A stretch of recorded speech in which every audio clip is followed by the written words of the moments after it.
Eddie, a 2-1 defeat this afternoon against Sheffield FC. What's your reaction to the game, please? I thought the first half it was pretty equal. Well, I thought the whole game was pretty equal, to be honest. I think, but both sides, lots of endeavour, and we had one shot on target until Milner scored at the end there. But it was, it was pretty much. It was difficult to explain. There's sort of nothing in the game. There was. They probably had a little bit more quality than us, Ben, and we didn't have a great deal of quality. We came in at half time and said, don't, like the Cleethorpes game, come away now and sort of concede and capitulate. And I thought we were doing all right till about the 75th minute, and then I don't know, from where I'm stood, I don't know whether it was we sort of switched off a little bit, because they were two pretty soft goals really. And then Milner scored a really good goal, to be honest. Turned, spun on the edge of the box and put it in the top corner. I thought it was a great goal. But yeah, there wasn't a lot in the game. There was certainly no quality in the game from us. They had a lot more quality than us. Seemed to be more of their players on the pitch than ours. At times, if the ball bounced and it wasn't a great first touch, there'd be 2 or 3 players around Denny, 2 or 3 players around Barkey. And I think they just, that desire was probably a little bit higher from them than it was from us. Seemed to follow sort of a similar pattern to that Cleethorpes game that you mentioned a few weeks ago. In that first half, hard working, coming at 0-0. Second half, maybe give a couple of soft goals away. Do you agree with that? And do you think there is a common sort of thing that you spot in between the two games? I agree with you. I think it was very similar, because it was about the 75th minute when they scored the first goal, and then scored another one. With 5 minutes to go. Pretty much like the Cleethorpes game, we worked really hard for 75 minutes, and then sort of concede and concede again. But yeah, what it is, I don't know. We seem to do all the hard work and be actually quite comfortable in the game. Until those 2 shots ricochet back out and tap-ins, I actually don't think they carved us open. I think our back 4 did really well. But they 2 goals to them and 1 to us, mate.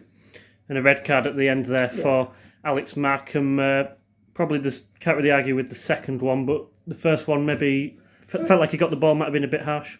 I thought the first one was a foul, but it wasn't a yellow card. I think he took the ball, but because he used his left foot, not his right foot, it looked a lot worse than it was.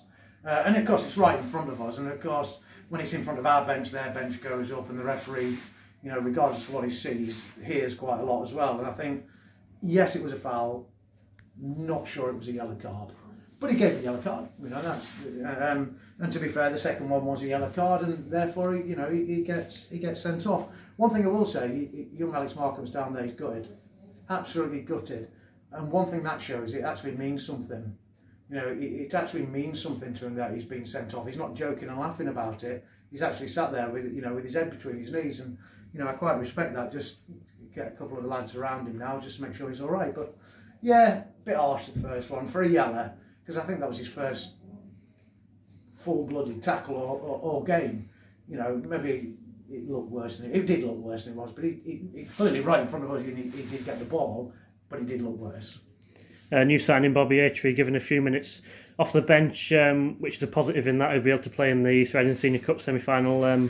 Just talk us through what he can offer as a new signing. Well, I wanted to get Bobby on towards the end there, whether it was Bobby or Ben, but I needed to put Willow up. We're 2-0 down, put Willow up to win those flick-ons for Denny to run in behind, rather than Denny have to run in behind.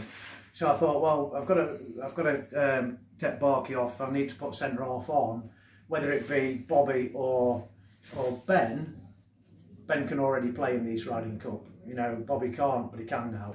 He qualifies for the fact he's played. So, that's an extra player available for us should we need him. So, he's a young lad. He's been schooled right. He was, Harrogate Town. Did his scholarship with Harrogate. So, he's been at a Cat 3 Academy. So, we all know what Cat 3 Academy brings. So, yeah. Bobby will do well. Bobby will do well. Like a lot of the young lads, got to bide the time. Nothing's going to all come from this year. They look and think, well, Alex Markham's been playing in and out, regularly. Glenn's been playing regularly. but they got the opportunity and commanded that position themselves. Now, you know, he's got to be given a chance, and when he's got that chance, say, it's my position now, you know, it's my shirt. And the games come thick and fast. 3 games in a week yet again. Yeah. Starting with Carlton on Tuesday evening, which will be another tough test. It will be a tough test, mate, especially, you know, with the distance we have to travel, and boys having to finish work at 4:30 or 5 o'clock and trying to get to an away ground in Nottingham. So it's not going to be easy. It isn't going to be easy for them. If it's on, because of course their game's been cancelled today. So I think, you know, if there's any rain, I can't see the game being on Tuesday either. But fingers crossed we get it on, because whether it's this Tuesday, next Tuesday, the Tuesday out, we've got to get it done. So we just may as well get the game played. Players are fit. Let's get on with it. So yeah, 3 games in a week. Brighouse back here again next Saturday, I believe. Yeah, Eddie, thank you very much for your time. Thanks, Best mate. of luck on Tuesday. Thank you, buddy.